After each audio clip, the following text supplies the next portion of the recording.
We're a pop-up organization, so we love to pop up in different places, and we've tried the Handmade Holiday Festival in a few different venues over the years. It's a really high-quality holiday marketplace, and we wanted the venue to really reflect the artists and the food producers that we were showcasing.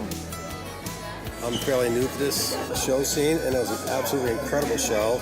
So when I heard it was going to be held here this year, I couldn't wait. And I was very excited about this opportunity because I think it's just a natural location for this kind of event. The venue was great. I mean, there were a lot of people here today, and the place was packed, so it was pretty exciting.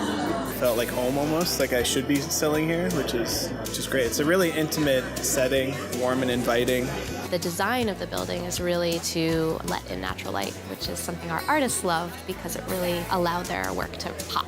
I'm so excited that there's something like this that people can use for either, artistic events, performance venue, or something like this, which is so cool. Everybody was friendly, and it had like the size of a warehouse, but it felt really more eclectic.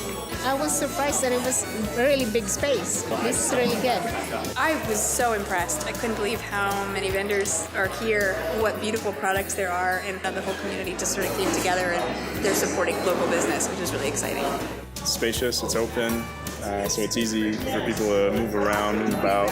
My wife was a product manager for Crane for many years, so she's always felt very attached to this building. The breadth of businesses and services attracting here, it's just wonderful to see it brought back to life and maintained. It's nice right here in the center of Dalton. I didn't know whether people would find it easily, but there were a lot of people, so I think it's a great location. There's so much going on, some big changes on the horizon. We know that next year is going to be even more amazing, more magical, and we hope to see you here.